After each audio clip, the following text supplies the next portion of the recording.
Oke, innalhamdalillah nahmaduhu wa nasta'inuhu wa nastaghfiruh wa na'udzu billahi min shururi anfusina wa min sayyiati a'malina may yahdihillahu fala mudilla lahu wa may yudlil fala hadiyalah. Asyhadu an la ilaha illallah wahdahu la syarika lahu wa asyhadu anna Muhammadan abduhu wa rasuluh la nabiyya ba'da ma ba'du. Alhamdulillah ya kita di malam hari ini di penghujung minggu kita masih menyempatkan waktu untuk belajar luar biasa gitu ya. Sekarang pandemi, mungkin kalau sebelum pandemi kita sulit ya untuk bisa belajar gitu. Mungkin belajar masih tergantung agenda yang disediakan di tempat kita tinggal gitu ya. Kalau kita tinggal di Jakarta ya otomatis kita bisa ikut agenda Jakarta gitu. Nah, sekarang salah satu berkah pandemi kita bisa bersilaturahmi di seluruh daerah gitu ya. Bahkan mungkin di luar negeri mungkin gitu ya. Nah, jadi kita bisa belajar di mana saja, kita bisa bertemu dengan siapa saja gitu. Tergantung kitanya gitu. Dan insya Allah malam hari ini kita akan sama-sama belajar gitu ya tentang etika bekerja dan berbisnis. Nah, mungkin kalau di nama kitabnya itu kitab Adabil Kasbi wal Ma'ashi. Nah, mungkin ini Ustaz Nur Fajri mungkin nanti yang akan menjelaskan banyak hal. Kita akan tiap Jumat malam ya, insya Allah ya. Mungkin bisa diagendakan buat peserta teman-teman semuanya. Dan berakhir insya Allah di tanggal 31 Desember. Nah ini maksimal kita usahakan selesai jam 10. Materi akan disampaikan kurang lebih 45 menit. Nanti kita selebihnya akan dilangsungkan dengan tanya jawab. Saya izin perkenalkan juga, nama saya Muhammad Faruk Al-Hadid. Saya di Visi Finansial sebagai associate gitu ya. Terus ada Ustadz Hadir juga nih, LC Al-Hafiz, co-founder dan syariah director dari Visi Finansial, dan juga sebagai anggota Komisi Fatwa MUI DKI Jakarta. Dan beliau saat ini juga masih di Riyadh, Ustadz ya? Di Jeddah saya. Di Jeddah, masih di Jeddah. Sebagai researcher di sana gitu. Mungkin itu saja perkenalan singkat. Mudah-mudahan agenda hari ini malam hari ini bisa berjalan dengan hikmat dan berkah gitu ya.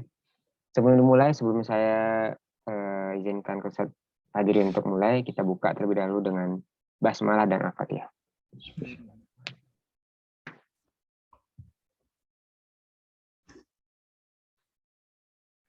Kepada Ustadz Fadri, waktu dan room Zoom dipersilakan. Baik. Bismillahirrahmanirrahim. Wassalatu wassalamu ala Rasulillah wa ala alihi wa sahbihi wa man wala quwwata illa billah ya Mbak. So kita akan mengkaji satu part ya dari kitab Ihya Ulumuddin. Dan benar-benar Ihya Ulumuddin ya, bukan ringkasannya dan bukan versi pembahasan ulangnya. Karena Ihya Ulumuddin sangat banyak versi ringkasannya, ditulis beliau sendiri atau tulis ulama lain. Dan juga ada versi pembahasan ulangnya juga ada banyak. Memang salah satu kitab penuh berkah sampai kata Imam An-Nawawi, beliau katakan keadaannya kuna Qur'anan. Hampir-hampir itu udah kayak Quran. Ya Ulumuddin. Dan salah satu ya karena Imam Al-Ghazali, nah mungkin saya cerita dikit tentang biografi Imam Al-Ghazali. Bentar. Saya slideshow dulu. Oke. Jadi Imam Al-Ghazali lahir di Tus tahun 450 Hijriah. Tus hari ini udah nggak ada kotanya. Tapi dia di Iran. Di kotanya udah mati. Udah hancur karena diserang sama musuh ya. Bukan diserang perang gitu ya. Maka sudah nggak ada kotanya, Tus. Nah, beliau awalnya lahir dalam kondisi baru lahir, ayahnya meninggal. Dan ayahnya mewasiatkan pada tetangganya. Yang tetangganya ini guru ngaji. Dia bilang, ini ada harta saya. Nanti jadi warisan untuk anak-anak. Tolong kamu pegang. Kamu urus harta ini. Kemudian kamu jadikan ini biaya untuk ngajarin mereka tahfiz. Tahfizul Quran dan pendidikan dasar. Kutab seperti itu. Imam Ghazali dan kakaknya. Ini terus begitu, akhirnya Imam Ghazali menghafal Quran sebelum usia 7 tahun. Kemudian juga menghafal banyak syair-syair. dan belajar bahasa Arab. Dan penting nih diingat bahwa Imam Ghazali lahir di Tus di Iran waktu itu wilayah Persia, dan Imam Ghazali bahasa ibunya bukan bahasa Arab. Imam Ghazali bahasa ibunya bahasa Persia. Makanya Imam Ghazali juga punya buku beberapa dalam bahasa Persia. Imam Ghazali punya buku dalam bahasa Persia. Maka beliau belajar bahasa Arab seperti kita belajar bahasa Arab ini sebagai second language. Sampai ketika usia beliau sudah 10 tahun, selesai belajar itu, kemudian belajar fikih. Belajar fikih madhab Syafi'i, tapi yang dasar. Yang dasar. Selesai belajar di Tus, di kota tersebut, Imam Ghazali muda, di usia 15 tahun, kemudian hendak menambah pengetahuannya. Ya, anak 15 tahun gimana sih? Udah pinter belajar, banyak menghafal. Maka beliau kemudian berangkatlah ke Georgia.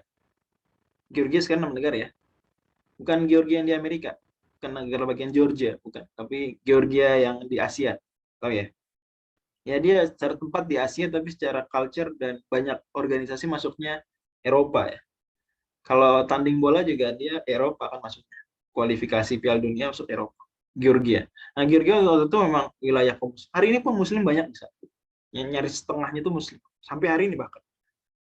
Georgia.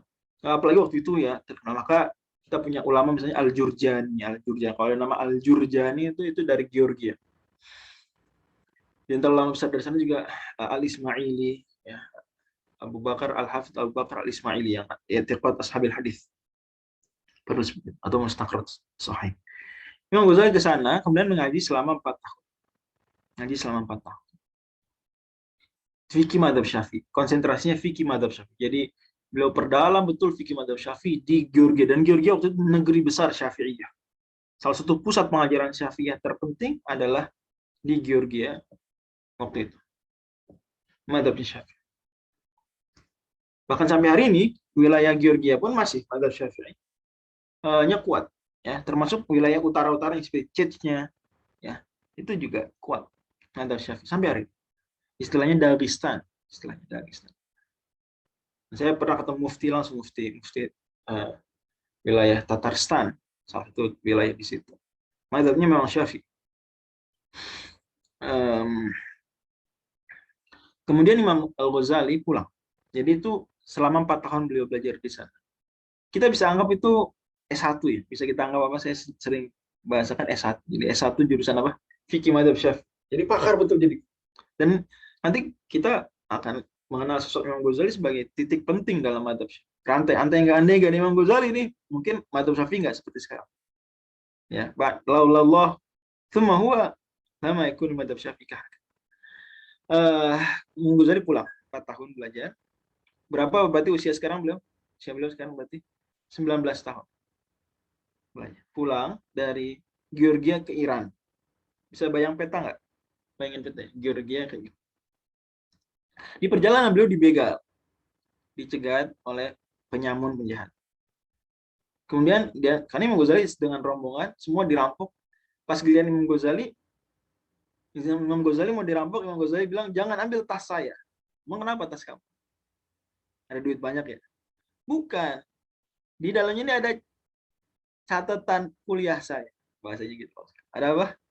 Catatan kuliah. Ibaratnya kalau sekarang itu flash disk saya, gitu. Laptop saya, atau itu Google Drive saya jangan diambil, Google Drive. Yang dirusak tuh. PPT dosen-dosen itu di situ, PowerPoint dosen di situ. Contoh ya, itu catatan lah. Lantas kata pencurinya gini, berarti kamu bodoh, berarti kamu payah. Kok kaget Imam Ghazali? Bodoh payah. Padahal Imam Ghazali itu di Georgia itu mahasiswa terhebat, mahasiswa terpintar. Tapi dibilang pencuri ini apa? Kamu bodoh. Kok gitu? Kata Imam Ghazali, kenapa kamu bilang seperti itu? Kata beliau, kata pencurinya, karena ilmu kamu bisa saya curi. Ilmu kamu bisa apa? Bisa saya curi. Kamu bodoh berarti. Catatan kuliah kamu saya ambil, kamu bodoh. Kamu seperti 4 tahun lalu, kurang lebih bahasa gitu. Paham ya maksudnya ya? Imam Ghazali, itu catatan kuliah 4 tahun tuh, S1 tuh, catatan jangan diambil. Padahal ambil sama dia. Jadi bodoh berarti kamu. Kalau saya ambil, kamu bodoh lagi. Itu pencurian terus baik hati, ya udah karena anak muda 19 tahun, ya dikasih lah catatan. Imam Ghazali pulang segera sampai rumah beliau murojaah semua mata kuliah yang beliau pelajari selama 3 tahun. Dia apalin, beliau hafalkan. Jadi Imam Ghazali sadar betul, kata Imam Ghazali itu kata-kata emas yang keluar dari lisan si pencuri. Makanya Imam Ghazali kemudian menghafalkan semua yang beliau tulis selama 4 tahun dihafalin. Jadi ibaratnya Mas Faruk dulu lulus S1, ya, terus langsung di kamar, setiap hari di kamar gitu ya, keluar cuma kalau ke masjid, itu ngapalin lagi. Mata kuliah semester 1 diapalin. PPT-nya, PPT dosen tuh diapalin. PowerPoint. Biasa. Sampai berapa lama? 3 tahun. Gitu. Berarti sampai umur beliau 22 tahun. Setelah itu, Imam Ghazali sudah siap nih, sekarang udah apal nih. Siap mau melanjutkan petualangan ilmu lagi. Karena masih, kalau waktu itu ya, 20-an tahun tuh masih masa-masa menurut ilmu. Ya. Kalau sekarang kan 20 tahun kadang sudah langsung mengajar. Ya boleh mengajar, tapi kadang berhenti menurut ilmu itu masalah. Akhirnya Imam Ghazali pergi cari, kalau kita sekarang bilang, dia cari beasiswa S2 gitu. Cari beasiswa S2. Kan beda S1. Cari beasiswa S2. Dapatlah di mana? Di Naisapur. Naisapur kota, sekarang masih ada kotanya. Ya, di Afghanistan kotanya, di Naisapur. Jadi dari Iran ke Afghanistan. Sebelahannya. Kalau tadi kan Georgia berarti ke arah barat. Kali ini Afghanistan berarti ke arah timur. Ke Naisapur. Ada siapa di sana? Ada profesor besar dalam dunia Islam, ulama top, mungkin salah satu ulama terbesar di planet bumi waktu itu. Siapa namanya? Imamul Haramain, Abdul Ma'ali Al-Juwaini, Abdul Malik. Imamul Haramain. Wafat tahun 478 Hijriah. Tokoh besar. Waktu itu masih tahun berarti berapa? Usia Imam Ghazali 22, berarti tahun 472. Berarti 6 tahun sebelum Imamul Haramain wafat.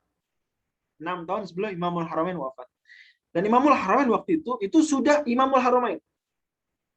Sudah bergelar Imamul Haramain. Imamnya Masjidil Haram dan Masjid Nabawi.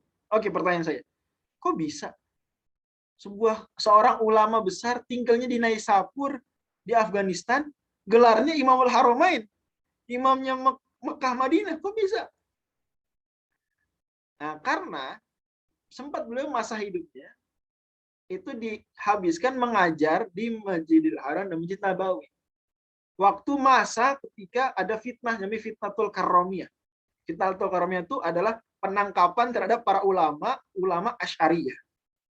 Waktu itu di daerah Afghanistan dan sekitar itu ada kelompok firqah sesat namanya Karomiyah. Namanya apa? Karomiyah. Karomiyah ini waktu itu sempat ya inilah. Jadi pahaman resmi sebuah kerajaan kecil namanya Kerajaan Ghaznawi. Nah, Karomiyah ini ulamanya itu apa kebijakan pemerintahnya menangkap ulama-ulama Asy'ariyah. Ulama-ulama Asy'ariyah ditangkap. Ulama Asy'ariyah saudara-saudara Sunnah wal Jamaah, tapi tangkap-tangkapin. Nah, di penjara, Al-Qushairi di penjara, banyak penjara.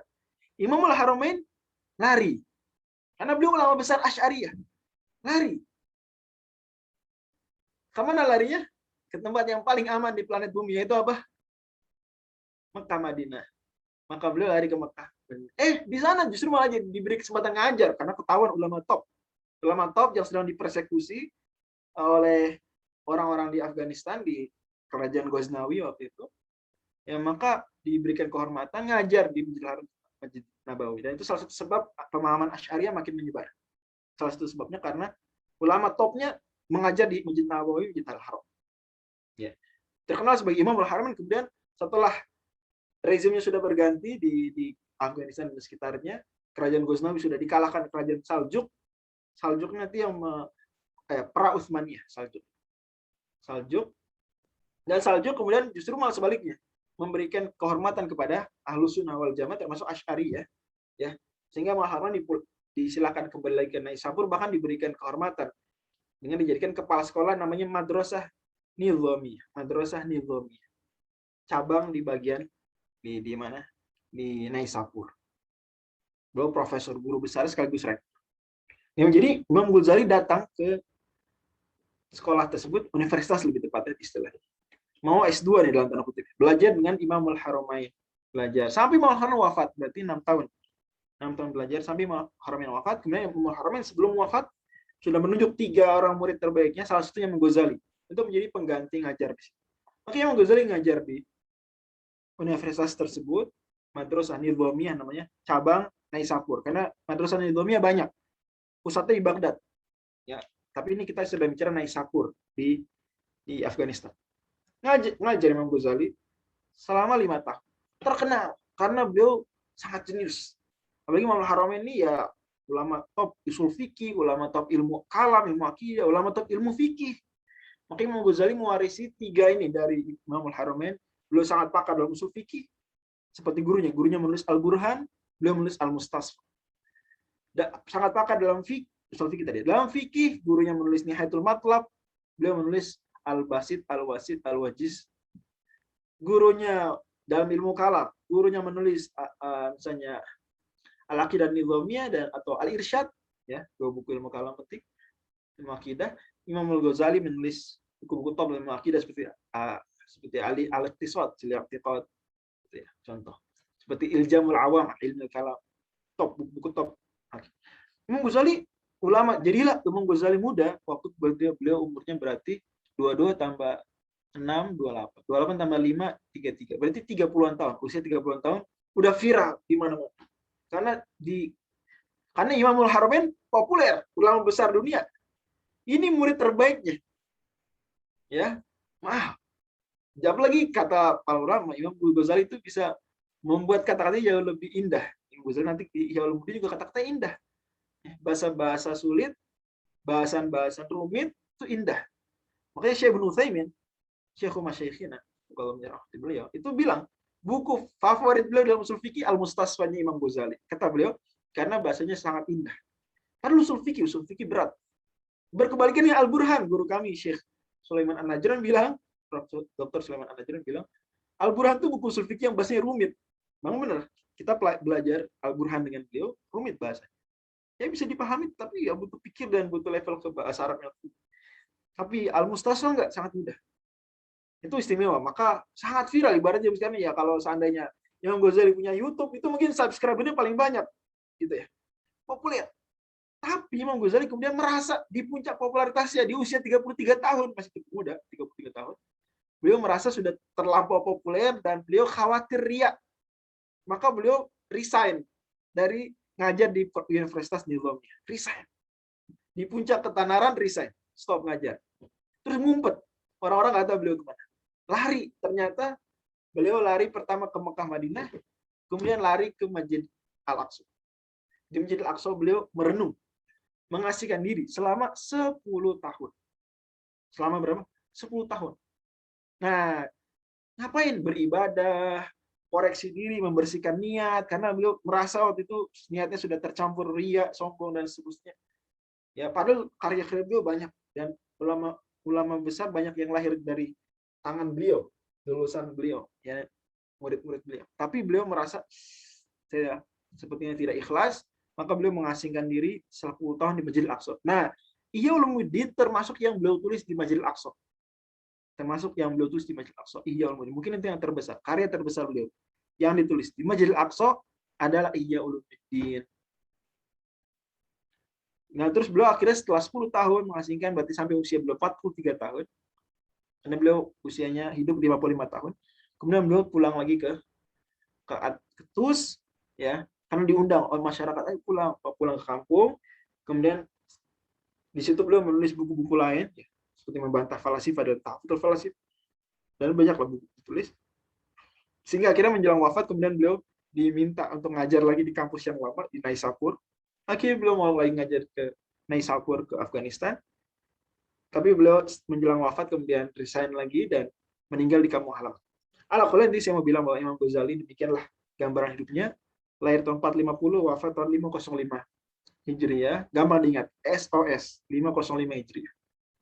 Tahun Masehinya 505 Hijriah adalah 1111. Lebih gampang lagi, 1111 Masehi. Hujjatul Islam Al-Ghazali. Oke.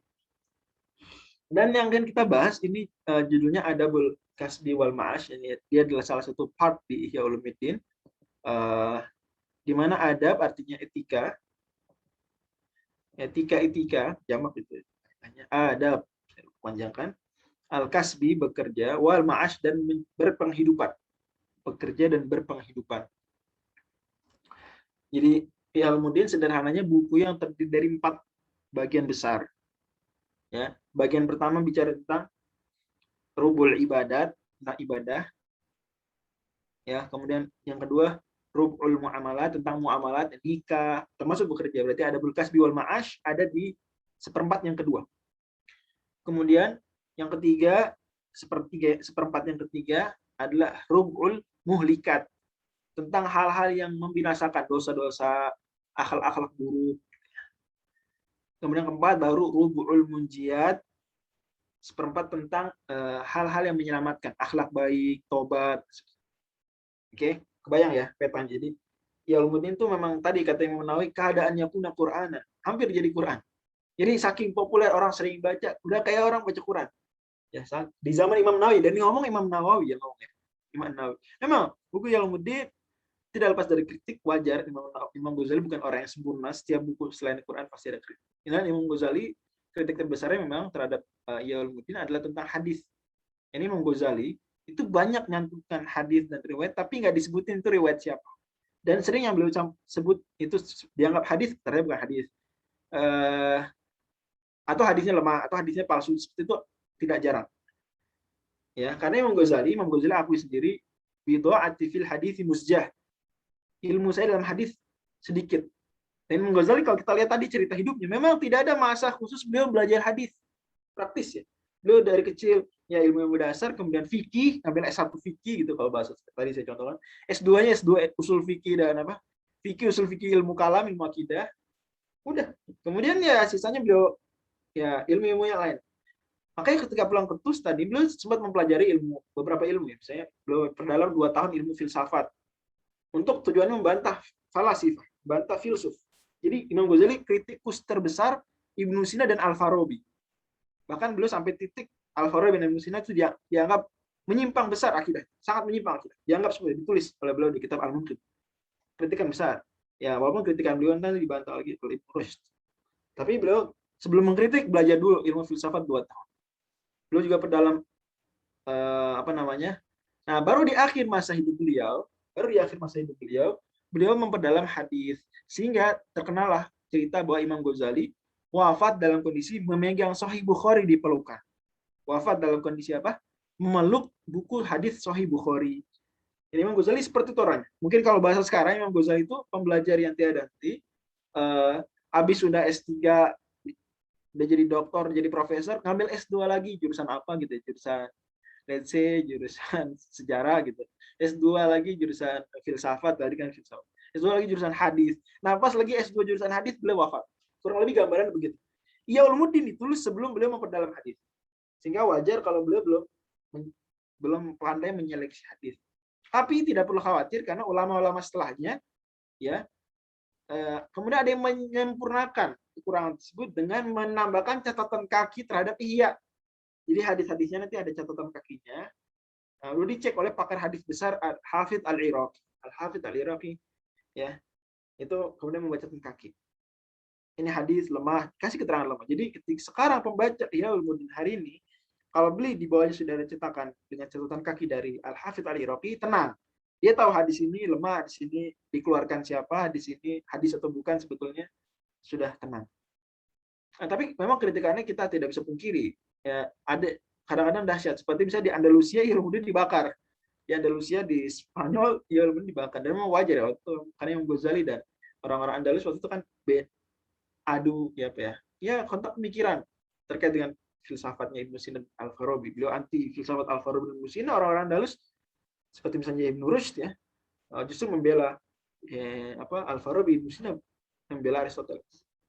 Kemudian juga Ihya juga kurang populer di kalangan Hanafiyah. Ya agak, tapi sebetulnya pada akhirnya populer. Jadi kurang lebih kita bisa sebut Ihya Ulumuddin ini populer di kalangan Hanafi, di kalangan Syafi'iyah pastinya, di kalangan Hanafiyah ya banyak dikutip, bahkan banyak buku yang ditulis sesuai dengan style Ihya.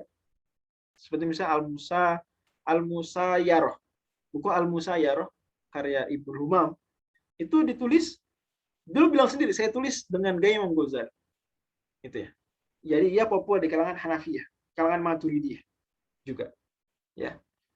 Tapi kurang populer di kalangan Malikiyah, Andalusia, dan Afrika Utara. Dan tidak populer juga di kalangan Hanabilah. Di kalangan Hanabilah. Tidak populer tapi gimana? Somehow. Jadi sosok Imam Ghazali ada kritikan dan dipuji gitu ya. Sehingga ulama Hanabilah terkenal. Itu banyak ambil ilmu dari Imam Ghazali, tapi tidak disebut itu dari Ghazali. Atau disebut itu Imam Ghazali tapi dibikin buku tandingan. Misalnya contoh Ihya Ulumuddin dibikin buku tandingannya oleh Ibnul Jauzi dengan judul Minhajul Qasidin. Minhajul Qasidin itu itulah Ihya Ulumuddin yang sudah terhanbalikan. Sudah terhanbalikan.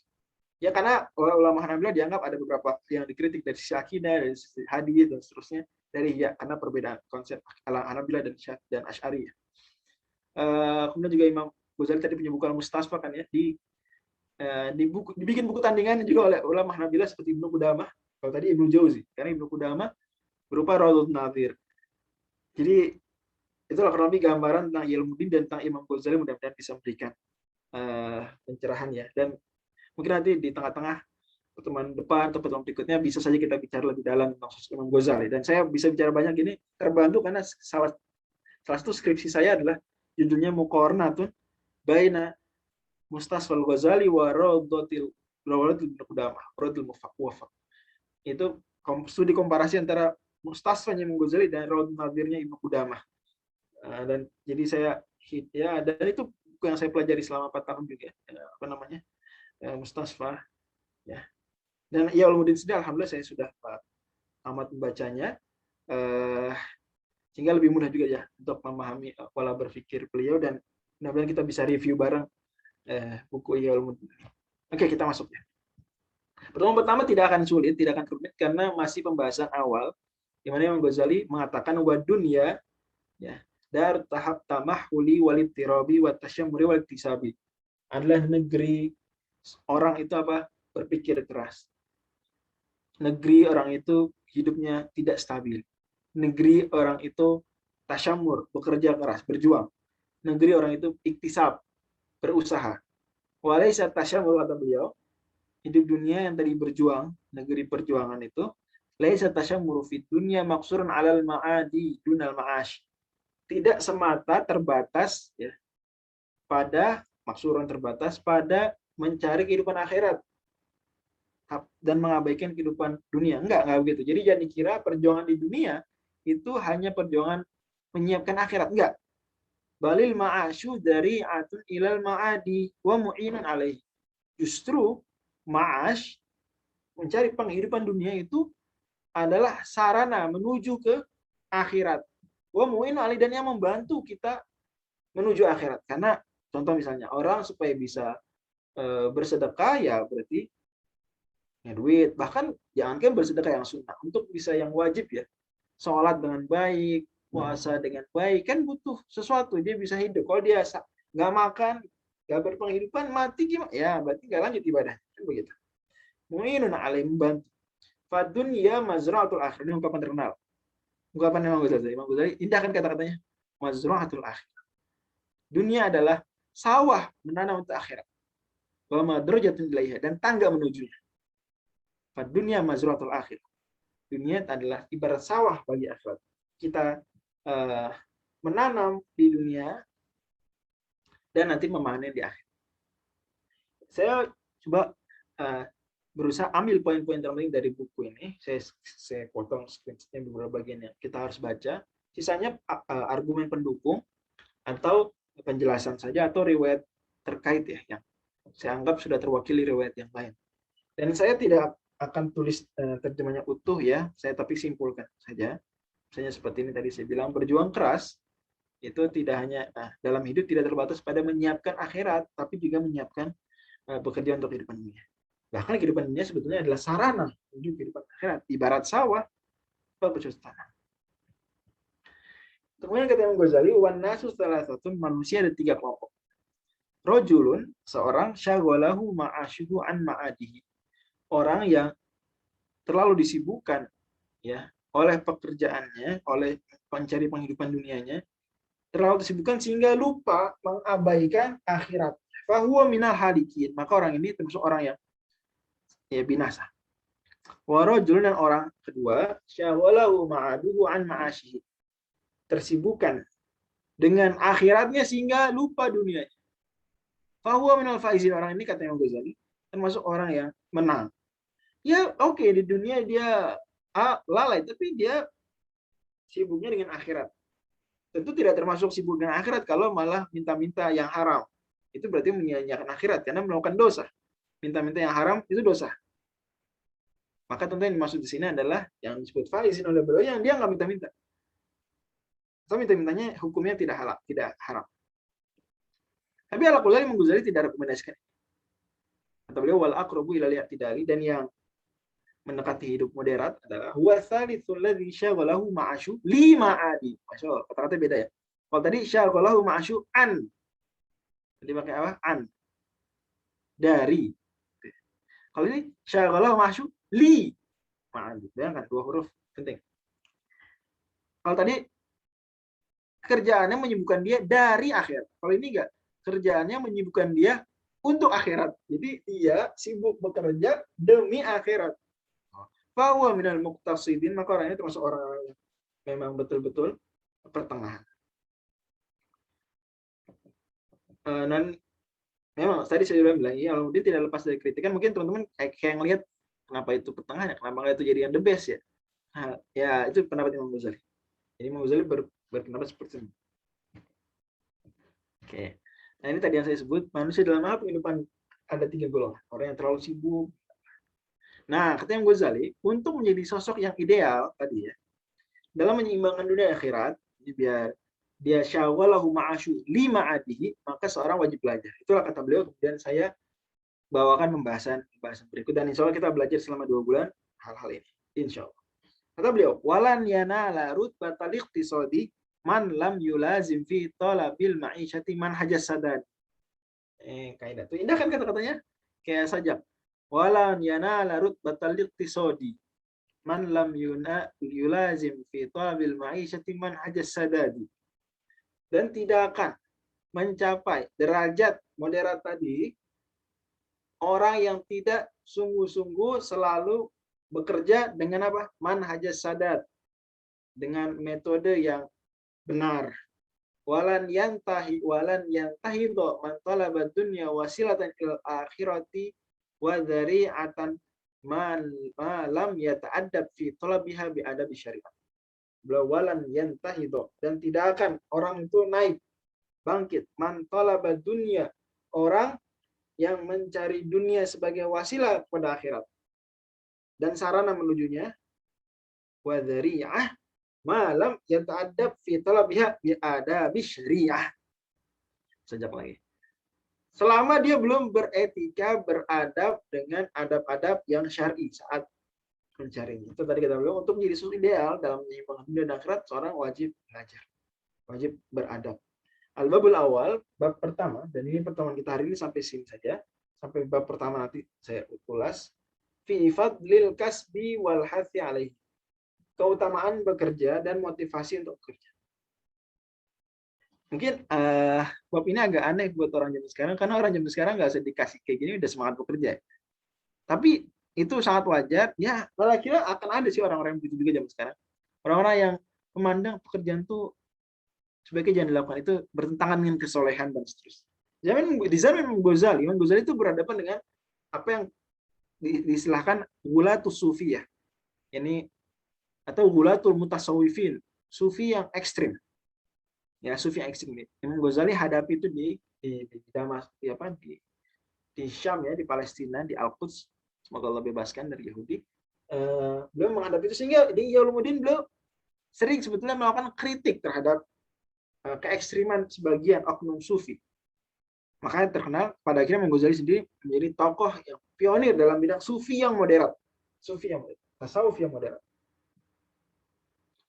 Makanya Buya Hamka sendiri dalam buku beliau Tasawuf Modern memasukkan Imam Ghazali sebagai sosok pembaharu dalam ranah tasawuf. Ya, pembaharu. Ya, beliau masukkan sosok Imam Ghazali, Ibnu Taimiyah, terus Abdul Wahab sebagai, dan terusnya Syekh Muhammad Abdul sebagai sosok pembaharu dalam ilmu tasawuf. Imam Ghazali bukan sekadar pembaharu dalam ilmu tasawuf, Imam Ghazali pembaharu Islam di zamannya. Maka ulama tidak ada ragu lagi. Pembaharu abad kelima Hijriyah adalah Imam Ghazali. Pembaharu abad kelima Hijriyah Imam Ghazali. Pembaharu abad kedua Imam Syafi'i. Pembaharu abad ketujuh Syekhul Islam Ibnu Taimiyah dan seterusnya. Ya. Pembaharu abad 9 Imam As-Suyuti. Gitu ya. Abad kelima ulama nggak ragu. Imam Al-Ghazali, pembaharu. Karena beliau yang kemudian melanjutkan pengkaderan para ulama yang menyiapkan kemudian generasi-generasi di masa-masa perang salib. Karena masa-masa itu masa-masa perang salib. Ya, dan ya Ulumuddin ya atau buku-buku yang Ghazali secara umum itu memotivasi orang untuk cinta akhirat, tidak cinta dunia. Karena sudah mulai ada pengaruh-pengaruh barat yang masuk. Oke, jadi sufi ekstrim pendapatnya bagaimana waktu itu? Yaitu kita tidak perlu bekerja. Tapi sayang, jadinya malah minta-minta, jadinya malah menyusahkan keluarganya, menyusahkan masyarakat. Makanya Imam Ghazali kemudian tegaskan ini sejak awal. Di antara dalilnya bahwa Allah menyuruh untuk bekerja adalah Allah amma kitabi wa ja'alna an-nahara ma'asya. Allah bilang, dan kami surat An-Naba ya. Dan kami jadikan siang sebagai waktu bekerja, ma'ash tadi ya, berpenghidupan. Kata Imam Ghazali ini, fadzakarahu fi ma'ridil imtinani. Allah menyebutkan hal ini dalam konteks penyebutan list nikmat-nikmat. Nah, ini tadabur, dalam tapi singkat dan butuh dijelaskan seperti itu. Apa maksudnya? Terus apa hubungannya? Kalau Allah menyebutkan kami jadikan siang sebagai waktu bekerja, Allah sebut itu sebagai nikmat. Terus kenapa? Berarti kita pemahaman kita apa? Bagi ada yang mau jawab nggak? Terus kenapa? Kalau memang Allah bilang kami jadikan siang waktu bekerja, kata Imam Ghazali, Allah sebutkan itu, bilang gitu dalam konteks itu nikmat. Terus kenapa berarti? Ayo. Kira Allah nggak semata bilang begitu ya karena itu fenomena, enggak, tapi bilang itu nikmat. Ya. Kan alam najalil ardo mihada wal jibal autada bla bla bla al ayat wa ja'alna nahar. Kira-kira karena berarti orang bisa bekerja itu boleh jawab pakai kecil begitu. Oke ya, bagus. Bagus Mas Riwan. Ya ini diantara karena Allah Subhanahu Wa Taala ini dari sisi lain ya, tapi bukan yang dimaksud Imam Ghazali sebetulnya. Ya ini orang nggak bekerja 24 jam. Allah nggak maksa bekerja 24 jam, siang saja. Ini tutur bicara umum. Nanti mungkin ada yang bertanya, berarti Ustaz Islam cuma ngajarin kerja siang, malam nggak boleh kerja. Nggak gitu juga. Dalam buku-buku fikih bahkan dari zaman Rasul ada orang kerja malam. Zaman Rasul ada. Dan ayat Quran pun ada 2 ayat bicara tentang kerja malam ya. Salah satu yang populer di surat Ar-Rum. Wa min ayatihi mana mukum bilaili wan nahari wa itu dia ayatnya. Nah, ya betul. Jadi yang nikmat dari mana, yaitu Allah menjadikan siang buat kalian. Ini nikmat, siang itu adalah nikmat. Biar apa? Biar bekerja. Nah, kerja itu kan butuh melihat, butuh aktivitas. Kalau seandainya gelap, tidak siang atau dingin atau bagaimana, sulit. Nah, berarti siang itu nikmat. Kemudian apa nikmat lain? Bekerja itu nikmat. Jadi bisa bekerja itu nikmat dan siang itu nikmat. Lanjut. Nah, dan ayat-ayat sejenis ya. Tapi kita highlight di sini. Faja'alha rabbuka ni'matan wa talaba syukru 'alaiha. Allah bilang, "Wa ja'alna lakum fiha ma'ayish." Surat Al-A'raf. Kami jadikan buat kalian wahai manusia di bumi itu ada pekerjaan-pekerjaan. Qalilan ma tashkurun, sedikit kalian bersyukur. Kata Imam Ghazali, di sini ada 2 poin. 1, kerja itu Allah sebut nikmat. Jadi bisa bekerja itu nikmat. Karena nikmat yang kurang disyukuri juga orang yang bekerja ya. Jadi barangkali kerjaan kita itu, kalau kita ngeluh kerjaan kita, ingat, barangkali kerjaan kita seberat-berat juga itu adalah impiannya orang-orang pengangguran. Ya enggak? Ya, pekerjaan susah, yang susah adalah impiannya para pengangguran. Orang-orang jobless. Jadi coba gitu. Ingat itu nikmatnya. Terus kata Allah, wa talaba syukur 'alaiha. Allah suruh bersyukur kamu udah kerja, bersyukur. Kemudian bahkan saking pentingnya kerja, Allah bolehkan nyari duit saat haji. Bayangkan sampai sebegitunya. Kata Allah, laisa 'alaikum junahun an tabtaghu fadlan min rabbikum. Di surat Al-Baqarah Allah bilang, tidak ada dosa bagi kalian nyari duit saat haji. Sahabat tahu apa? Bayangin. Nyari duit sampai sebegitunya kerja, nyari duit sampai haji pun Allah izinkan, enggak apa-apa sambil nyari duit. Kemudian ayat berikutnya, wa akharuna yatribuna fil ardi yabtaguna min fadlillah wa akharuna yuqatiluna fi sabilillah. Kalau Imam Ghazali terusin lebih sempurna pendalilannya. Itu apa? Allah Subhanahu wa taala menyamakan, artinya menjejerkan lah antara orang yang bekerja nyari duit dengan orang yang berjihad, ya enggak? Wa akharuna yadribuna fil ardi yabtaguna min fadlillah wa akharuna yuqatiluna fi sabilillah. Allah sebutkan kelompok-kelompok, kemudian Allah sejajarkan orang yang berkelana di muka bumi mencari duit dan orang yang berjihad di jalan Allah. Ternyata Allah sejajarkan. Ya, walaupun tentu pada akhirnya tidak mungkin sejajar dalam segala hal, tapi ada sisi kesejajaran. Namanya dalatul ikhtirah.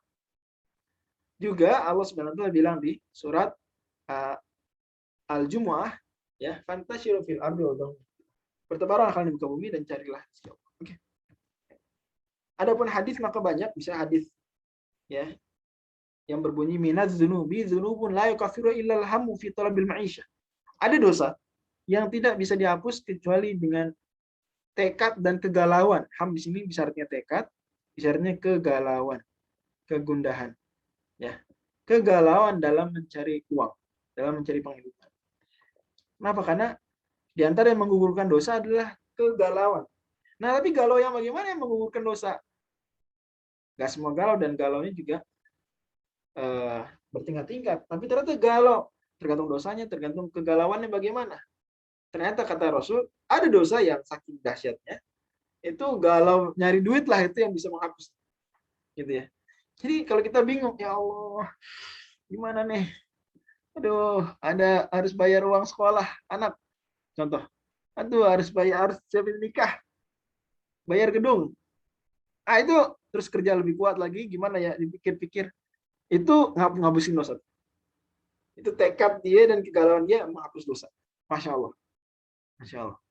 Jadi nggak perlu sedih kalau galau dalam bekerja, karena itu menghapus dosa. Nabi SAW, nah hadisnya nggak riwayat Tabarani. Tuh. Imam Ghazali kan nyebutin hadis riwayat siapa, itu masalahnya. Ini catatan kaki dari Al-Hafidz Al-Iraqi. Bilang riwayat Tabarani. Waqala alaihi salatu wassalam, Nabi juga bersabda, at-tajiru saduqu yusharu yaumil qiyamati mas-siddiqin wa syuhada. Pedagang yang jujur akan dikumpulkan hari kiamat bersama orang-orang yang jujur, as-siddiqin, Abu Bakar, wa syuhada, dan para syahid, Umar, Utsman, Ali radhiyallahu anhu, dan yang lain. Hadis hukum itu. Bahkan ada kisah, saya langsung terjemahkan saja. Nabi SAW pernah melihat seseorang itu duduk di, ya, Nabi pernah duduk sama sahabat, kemudian melihat ada orang yang kuat, ya, kemudian berangkat pagi-pagi bekerja. Anak muda kuat, pagi-pagi banget udah pergi kerja, udah berangkat ke pasar. Berangkat ngapain kerjanya gitu. Sahabat Nabi dan Nabi lagi duduk. Orang ini lewat. Kata para sahabat, wah ya, kesian banget orang. Andai saja masa mudanya dan masa kuatnya itu digunakan untuk jihad di jalan Allah. Jadi maksudnya para sahabat, ini anak muda, masih kuat. Tenaganya masa mudanya dipakai buat nyari duit. Sayang gitu, kata para sahabat. Tapi kata Nabi, la taquluha, jangan bilang gitu. Fa inna in kana yas'a ala nafsihi liyakuffaha 'anil mas'alati wa yuniha 'anil nasi fa huwa fisbillah. Dia bilang itu karena kalau dia itu kerja untuk menjaga dirinya supaya nggak minta-minta dari orang, supaya menjaga dirinya nggak butuh lagi bantuan orang lain, maka sebetulnya dia di jalan Allah. Dia sedang berjuang, berjihad di jalan Allah. Wa in kana yas'a ala abawaini dha'ifaini aw dzurriyyatin dhi'afin liyughniyahum wa yakfiyahum wa huwa fisbillah. Kalau dia bekerja itu karena dia punya orang tua, dua orang tua yang sudah nggak bisa bekerja lagi, harus dia tanggung nafkahnya, atau dia punya keluarga yang lemah, tidak punya duit, ya, tidak bisa berpenghasilan, dia tanggung nafkah mereka, maka dia di jalan Allah juga sedang berjihad. Wa in kana yas'atafakhurun wa takatsura fa huwa fi syaitan. Dia baru di jalan setan kapan? Kalau dia kerjanya cuma sombong-sombongan dan sekadar banyak-banyakan harta, baru dia di jalan setan. Hadis riwayat Ibnu Abi Dunya riwayat At-Tabarani. Di sini Nabi dalam tanda kutip mengcounter kritikan sahabat bilang kesian banget masa muda dipakai buat kerja doang, pakai lembur, jadi kalau bahasa sekarang orang suka bilang dijadikan budak korporasi. Enggak, kalau memang untuk kerjanya apa? Untuk menafkahi keluarga, menafkahi diri, menafkahi anak istri, ayah ibu, maka di jalan Allah sedang berjihad. Nah, kapan baru negatif? Ya kalau kerjanya cuma sombong-sombongan, gaya-gayaan, kerjanya atau apa?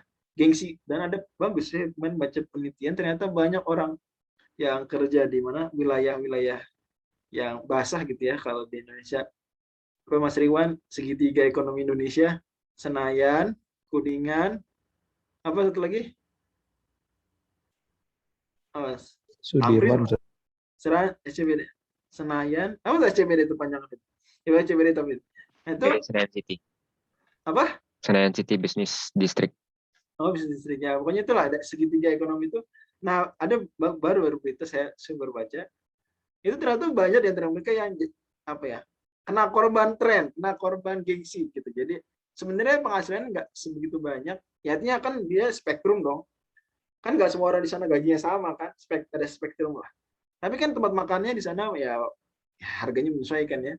Dan dia mau sama temennya sama kawannya akhirnya banyak utang sebetulnya mereka juga, belum lagi harus gaya hidup dan seterusnya. Nah ini sebetulnya disitulah sabilu syaitan bisa jadi masuk.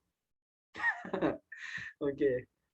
Tapi ini sekali lagi saya nggak sedang menyorot itu bagus, alhamdulillah Indonesia bangga punya segitiga ekonomi, alhamdulillah bagus. Saya cuma mengkritik sebenarnya di sini masuk. Nabi itu sedang membicarakan orang yang kalau dia kerja itu kerjanya cuma gengsi-gengsian, cuma sekadar numpuk harta saja, tidak ada sebetulnya niatan untuk menafkahi atau untuk beramal soleh.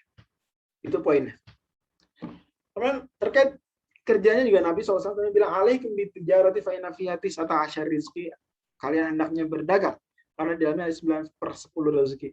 Kata para ulama bukan berarti pekerjaan cuma dagang dan 10% lainnya bukan dagang, tapi karena pada akhirnya pekerjaan-pekerjaan apapun itu sangat terkait dengan perdagangan, gitu kan ya? Ya nggak? Gimana coba? Ada orang kerjanya di tambang, ada dagangnya. Kalau nggak ada dagang, dapat duit dari mana? Kerja di pertambangan. Sini perdagangannya dong, ya nggak? Ada bisnisnya. Apa lagi? 10% itu yang nggak ada, itu cuma yang bisa langsung dimakan, kata para ulama. Apa misalnya? Nelayan, petani itu dia bisa hidup tanpa dagang bisa. Nanam, makan, itu selesai. Nelayan, itu pun ya pada akhirnya sulit kan? Sulit. Ya, akan sulit. Tapi selain itu, semua ada unsur tijarahnya. Ada unsur ya walaupun bahkan ketika jasa yang dijual itu juga berarti kan tijarah. Oke. Nanti bisa diskusi ya. Intinya itu kenapa 9/10 ya sebagai menjelaskan. Oke. Oh ya ngomong-ngomong ya Ulumuddin ini punya syarah. Syarahnya itu berjilid. Saya belum baca semua syarahnya. Ya, ditulis Imam Murtada Az-Zabidi, ulama yang wafat tahun 1205 Hijriah. Berarti 700 tahun setelah wafatnya Imam Ghazali. Beliau wafat 700 tahun setelah wafat Imam Ghazali.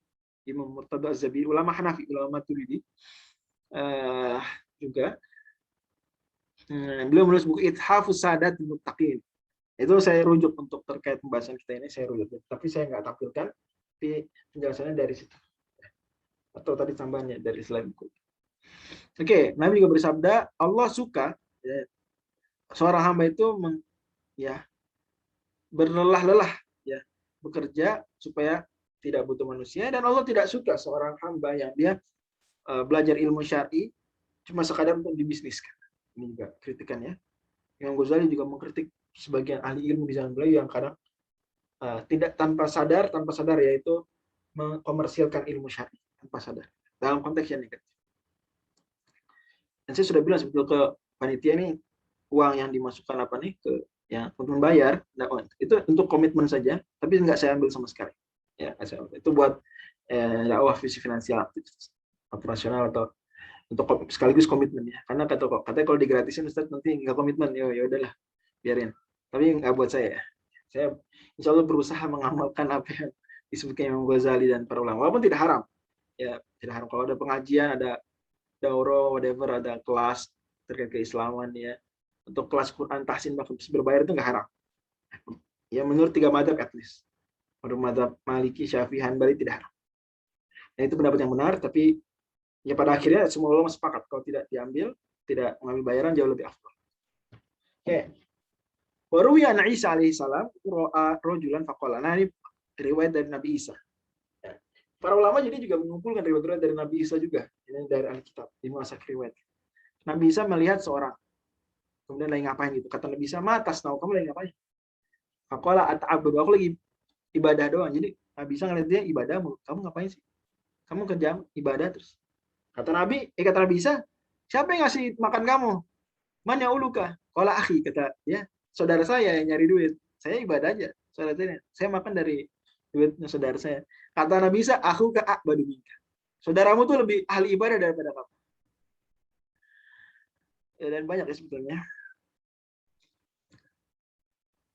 Di sini poin penting, jangan sampai karena lambat dapat rezeki, kalian jadi nyari rezeki dari yang haram. Maksudnya. Hadis, kalian mendingan kerja ke gunung ngambil kayu dijual daripada mikir kita dan seterusnya. Adapun asar, ini istimewa Imam Al-Ghazali, ia kemudian penuh dengan Quran, Sunnah, dan asar. Quran, Sunnah, asar sahabat, asar para salaf, asar orang-orang soleh. Itu istimewanya. Ini perkataan Luqmanul Hakim, diantaranya adalah, kalau kita fakir, kita miskin itu istighfafun nasibi. Orang akan remehkan. Jadi jangan sampai kamu miskin, karena orang akan remehkan. Bukan miskin haram, ya. Cuma berusahalah. Jangan sampai fakir. Fakir itu lebih parah dari miskin. Ya, bedanya miskin dan fakir, kalau miskin itu kebutuhannya misalnya 100% kebutuhan, dari 100% kebutuhan dia cuma bisa memenuhi dari penghasilan dia 50 sampai 99. Itu dia miskin. Tapi kalau fakir dia 0 sampai 49% dari kebutuhan. Di bawahnya miskin. Menurut mayoritas ulama. Makanya Luqman Hakim sur. Kemudian kata Ibnu Mas'ud, penting kita tahu. Inilah akro an ara rajula fariqan la fi amri dini wala fi amri. Saya nggak suka lihat orang nggak ngapa-ngapain, nggak untuk dunia, nggak untuk akhirat. Saya nggak suka orang nganggur, gitu, nggak untuk dunia, nggak untuk akhirat. Gimana kalau cuma main Facebook, main medsos, apalagi ngelihat yang haram? Ya itu berarti nggak dunia, nggak akhirat. Emang buat dunia apa hidayah? Itu Ibnu Mas'ud benci. Dan kita jangan sampai jadi orang seperti itu. Kita kalau nggak akhirat, dunia yang diniatkan untuk akhirat. Jangan dunia pure itu sia-sia gitu, nggak ada kemajuan buat dunia, nggak ningkatin karir, nggak ningkatin duit, nyanyain waktu, nggak juga untuk ibadah. Itu parah banget asli. Dan sayang karena ada anak muda yang seperti itu, sangat disayang, menghambur-hamburkan uang. Kalau masa muda dia dipakai untuk belajar komputer aja bisa, untuk bisnis aja, itu lebih bagus. Jauh lebih bagus daripada masa muda dipakai untuk game online, untuk pacaran, untuk whatever yang konsekuensi negatif. Ya sayang, banyak membawa uang sementara dia nggak maju, nggak dalam keduniaan, nggak juga dalam akhirat. Saya ingat ada, walaupun ini nggak terlalu negatif ya pada akhirnya. Bodybuilding itu juga nggak terlalu negatif ketika tujuan untuk kesehatan ya. Cuma ada ungkapan gini, sebenarnya istri lebih mau ya, atau perempuan lebih mau beristri dengan suami ya, punya 6 mobil daripada punya 6 pack ya. 6 cars ya are much better than 6 packs. Dia ada kadang anak muda gitu dia nggak membangun kedikdayaan dunianya, kayaknya ke akhirat. Itu parah banget. Dan juga Imam Ahmad ditanya gimana tentang orang yang di masjid aja ibadah. Imam Ahmad bilang ini orang bodoh, jahilal ilmu.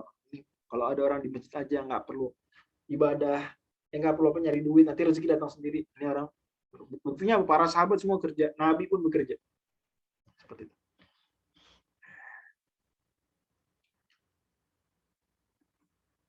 Ya, ini Sulaiman Ad-Darani, tokoh sufi besar, dikutip Abu Nuaim, dikutip Imam Ghazali. Beliau laisal ibadu indana antasifa qadamaika antasufa qadamaika wa ghairuka yaqutulak. Bukanlah ibadah itu kamu bersoft-soft ya, atau kaki kamu berdesak-desakan dalam ibadah saja sementara orang lain yang ngasih makan kamu. Tapi kamu mulai dulu dengan roti kamu. Kalau sudah kamu rotinya oke, kamu baru ibadah. Maksudnya, jadi pada akhirnya jika ada ayat kok hadis ya yang kesannya mencela dunia, itu bahkan soal ngajak tidak perlu bekerja, maka difahami itu hanya dalam kasus berlebihan sampai melalaikan agama, disertai cinta mendalam terhadap dunia atau tujuan. Maka di sini Imam Ghazali bawakan hal seperti itu ya. Oke. Nah, kemudian penting juga bahwa meminta-minta haram. Nah, tapi poin yang ditegaskan Imam Ghazali juga ada kasus ya. Orang dia nggak minta-minta, tapi duit datang ke dia dengan pemberian. Saya ada orang dia ibadah terus, nggak kerja, tapi juga nggak minta-minta. Hidupnya dari mana? Oh, tetangga sering ngasih. Kata Imam Ghazali, bagi orang yang seperti ini, yang dia bisa hidup tanpa kerja, tapi juga nggak minta-minta, tapi hidupnya dari pemberian orang lain, tetangga ngasih, itu tetap bekerja bagi dia lebih afdol. Lebih afdol. Ya. Ya. Kenapa? Karena pada akhirnya ketika dia diem, nggak kerja, dan sibuk beribadah, orang ngasih, meskipun nggak minta secara eksplisit, sebetulnya kadang perbuatan minta-minta bisa saja tersirat dari perilaku. Karena dia nggak kerja, ya, ibadah terus, jadi seperti minta secara tersirat. Dan kata Imam Ghazali itu kurang bagus, atau nggak bagus. Berarti orang bagi yang seperti ini, bekerja lebih afdal begitu. Kata beliau gitu. Li'anau innama yu'ta li'anau sa'ilun bilisani hali. Karena dia dikasih oleh orang, oleh tangga itu. Karena dia sebenarnya minta-minta dengan lisanul halnya dia secara implisit. Oke. Kemudian Imam Ghazali itu terakhir banget. Imam Ghazali bilang sebenarnya ada sih kasus tidak bekerja itu lebih afdal. Tapi hanya bagi 4 orang manusia. 1 orang ibu ibadah, sibuk tafakur, ulama, dan pejabat. Untuk kalau kita nggak paham ya kalau pejabat gimana. Pejabat itu adalah kerjaan, cuma ya waktu itu pejabat nggak terlalu dianggap sebagai jabatan yang menguntungkan. Dan memang harusnya gitu. Jangan sampai orang rebut-rebutan jabatan, apalagi jabatan politik, untuk memperkaya diri. Bukan gitu sebetulnya. Ini masih lurus konsepnya di dalam Imam Ghazali, orang maris seperti itu. Katanya nih, kata Imam Ghazali, 4 orang ini kalau bisa hidup tanpa minta-minta, ya, dia baru lebih afdal. Jadi kan tadi sebelumnya nih dikatakan, kalau ada orang bisa hidup tanpa minta-minta, orang ngasih ke dia, itu tetap bekerja lebih afdol bagi dia, agar nggak dikasih orang. Karena dikasih orang sebetulnya seperti minta-minta secara tersirat, gitu ya. Nah, tapi pengecualian kalau 4 orang ini, maka dia nggak apa-apa. Kalau satu dia memang benar-benar sibuk ibadah badan dia, benar-benar sangat sibuk, atau sangat sibuk bertafakur, merenung, ya, ibadah hati. Ini pendapat Imam Ghazali, mungkin bisa ulama lain tidak setuju, tapi beliau berpendapat 2 kelompok ini kalau sudah ada yang nanggung hidupnya dan dia tidak bekerja fokus, ini saya tapi benar-benar fokus. Gak minta-minta, ingat kalau minta-minta haram, ya berarti ya nggak sibuk ibadah namanya, nggak sibuk tafakur namanya. Maka yang seperti ini dia lebih afdal begitu terus. Kan orang udah nanggung hidup. Ya. Begitu juga ulama zaman tersebut, kalau orang jamaah ngasih, dia nggak perlu minta-minta, tapi nggak minta-minta. Dan dari sini kita paham ya, jangan orang-orang ada yang kadang mengkritik para ulama, kritik para dai, para ustadz, para hanya gara-gara seperti ini dia lupa, ya, atau dia nggak suka saja, ya karena dangkalnya ilmu atau karena ketidaksukaan. Jangan sampai seperti juga para khalifah, para menteri, para hakim. Mereka justru jangan kerja, lebih afdal jangan kerja, fokus agar nih fokus. 2 kelompok ini 3 dan 4 itu agar fokus. Karena kata Imam Ghazali, maslahat mereka fokus itu lebih besar daripada maslahat mereka kerja. Dan tenang, toh bisa hidup dengan pemberian. Misalnya orang ngasih tanpa minta-minta. Misalnya tunjangan negara, tunjangan wakaf, whatever, gaji, dan sebagainya. Ini beliau sebutkan. Batar kulkas bi afdoli arba. Oke. Wallahu a'lam. Nah, itu dia simpulan apa yang bisa kita pelajari di pertemuan pertama pengajian Adabul Kasbi wal Ma'ash karya Imam Al-Ghazali di kitab Ihya Ulumuddin. Silakan, ada waktu yang tersisa saya persilakan untuk diskusi. Wallahu a'lam. Syukron jazakallah pada Ustadz Fajri. Nah, ini sepertinya akan ada banyak pertanyaan nih yang menarik untuk kita diskusikan. Pertama dari chat dulu ya. Nanti setelah itu Nafis Ismail. Di chat tuh ada yang tanya, Ustadz, kalau mendidik anak tuh gimana, Ustadz? Nah, boleh Ustadz, boleh dijawab dulu. Di mute, Ustadz.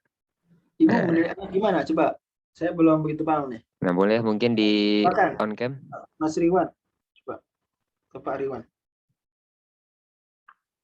Pak Riwan, silakan. atau Iya, Ustaz. silakan. Iya, boleh. Eh, silakan. apa namanya? Kan tadi ada beberapa job yang memang lebih baik nggak usah kalau misalnya bisa dapat passive income ibaratnya ya, atau nggak kerja Iya. bisa dapat pendapatan dan dia bisa lebih fokus gitu kan. Termasuk tadi misalnya hakim, government ataupun peneliti gitu ya. Kalau misalnya di zaman sekarang, nah itu termasuk apakah misalnya kayak yang ngedidik anak gitu? Kan dia mungkin kalau misalnya fokus energinya bisa lebih Nah, iya betul. manfaat gitu kan. Ya, tapi dengan syarat terpenuhi suaminya, Mas. Tapi sebenarnya ini nggak masuk konteks pembahasan, Mas Riwan. Kenapa? Karena default-nya di zaman tersebut, at least ya, apa? Yang kerja itu cuma laki-laki. Tapi sekali lagi wanita kerja nggak haram. Apa dalil wanita kerja nggak haram? Banyak di zaman Rasul wanita ada yang bekerja. Dan juga di Al-Quran bahkan kisah Nabi Musa itu perempuan bekerja tuh. Ya. Oh lama waktu buku maqala ta'ala nasihat yusdiroria wa abuna syekhun kabir. Itu lagi kerja mereka. Pergi keluar kerja. Ya. Nanti mungkin pembahasan pekerja wanita kita bahas di lain waktu. Tapi intinya perempuan bekerja boleh, cuma defaultnya dia nggak punya kewajiban ngasih nafkah. Nggak ada. Perempuan istri ya maksudnya. Istri tidak ada kewajiban ngasih nafkah ke keluarga. Yang wajib adalah suami.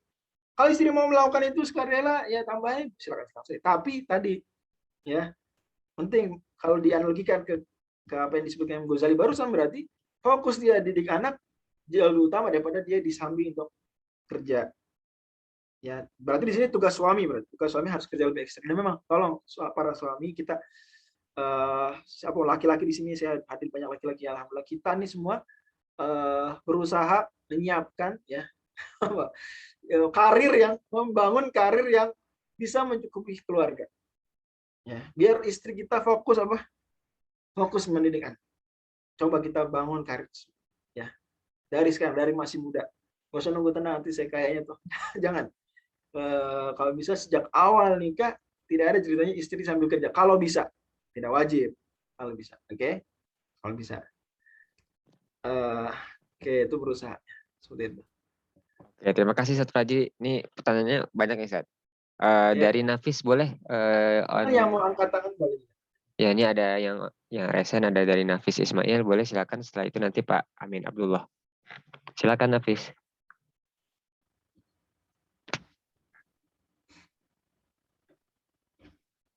Silakan. Pak Nafis. Oke, kita skip dulu ya. Nanti kita balikan lagi. Oh ini. Silakan Pak Nafis bertanya. Sudah bisa tersambung. Tadi sempat keluar Zoom kayaknya. Pencet. Sinyal lemah. Nah, masih belum bisa Pak Nafis ngomong. nah silakan. Sudah terdengar? Sudah. Ya. Oh iya. Iya. Oke, bismillah Ustaz. Afwan tadi agak terputus sinyalnya. Tadi saya mau tanya terkait hadis yang tadi afwan riwayatnya lupa, yang dimana Nabi SAW bersabda bahwa ketika seorang bekerja dengan niat memberikan ma'isyah atau nafkah, itu akan dikumpulkan di akhirat bersama para syuhada ya Ustaz. Nah, apakah maknanya itu kita bisa mendapatkan pahala dan keutamaan yang sama Ustaz seperti para syuhada gitu?